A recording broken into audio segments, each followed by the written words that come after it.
चयन जो होते हैं ना, वो परीक्षा से 15 दिन पहले तय हो जाते हैं।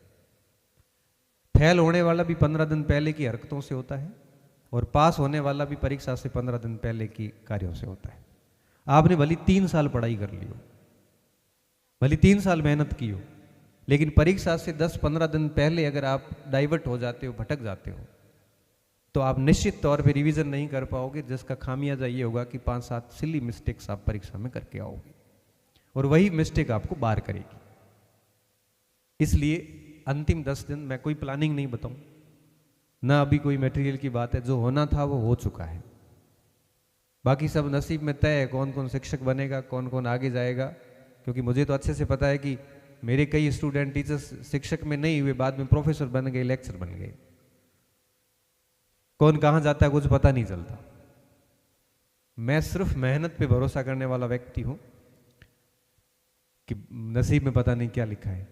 नसीब में ये भी तो लिखा हो सकता है कि मेहनत से मिलेगा इसको, नसीब में ये भी लिखा हो सकता है ना इसको मेहनत से मिलेगा, आप आराम में मिला कौन। अगर आप बैठ गए तो फिर वो नसीब में लिखा हुआ भी नहीं होगा। इसलिए लगातार पढ़ते रहिए। मैं तो सिर्फ इन 10 दिनों के लिए आपको यही कहूँगा, एक बार जो भी आपका मटेरियल है, याद हो चाहे मत हो, एक बार नज़रों से पूरा निकाल लीजिए।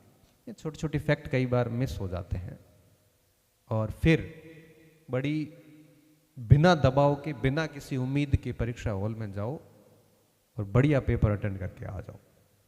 किसी भी प्रकार का डर नहीं। डर कब होता है? जब हम बहुत अधिक सोचते हैं। सोचते कब है? जब हम बहुत अधिक उम्मीदें लगा लेते हैं। उम्मीदें क्यों लगा लेते हैं? क्योंकि हमने सबको कह रखा है कि मारो ये बार फाइनल है।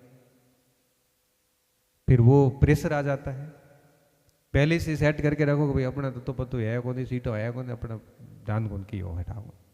लेकिन आप अपनी मेहनत में ऐसे नहीं है कि अहंग करें दूर रह गया मैं मेरा भाव ये नहीं है। मेरा भाव ये है कि मेहनत तो करनी है, लेकिन इस उम्मीद के साथ कि अपना होना कुछ नहीं है इस समय, बस हम अपना बेस्ट ही दे सकते हैं।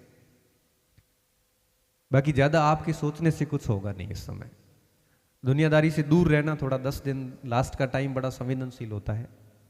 किसी की भी बात पे आप भरोसा कर लोगे। इस समय थोड़ा फ़ोन वगैरह भी बंद ही रखना, क्योंकि कोई भी मूड खराब कर देगा बिना फालतू का।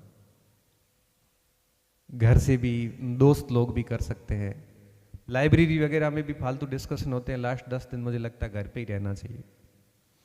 अगर लाइब्रेरी में आप बहुत कटे हुए हो दुनिया से, किसी से कोई संपर्क नहीं है, तो अलग इश्यू है।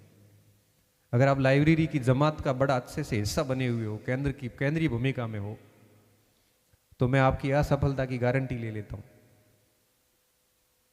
क्योंकि जो मैं तो कई बार कहता हूँ, जो हर जगह दिखते हैं वो लास्ट पीडीएफ में नहीं दिखते, और जो लास्ट पीडीएफ में दिखते हैं वो हर जगह नहीं दिखते। और जब रिजल्ट आते हैं तो ऐसे ऐसे नाम सामने आएंगे जो आपने सुने भी नहीं होंगे, जैसा कि अभी मैं देख रहा हूँ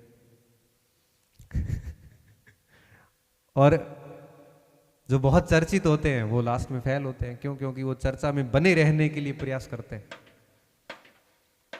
तो आखिरी 10 दिन तक बढ़िया पढ़ाई कीजिए। एक बार सिलेबस को रिवीजन कर लीजिए, और फिर 17 तारीख को पेपर है। 15-16 तारीख को एक छोटा सा 10-15 मिनट का एक वीडियो में डाल दूंगा, पेपर को अटेंड कैसे करना है, वो थोड़ा सुन लेना, ताकि उसमें थोड़ा फ़ायदा हो जाएगा आपको। और बाकी अभी ऐसे मारा मारी नहीं करनी है कि करंट कितना पढ़ूँ, कोई फ़र्क नहीं पड़ता।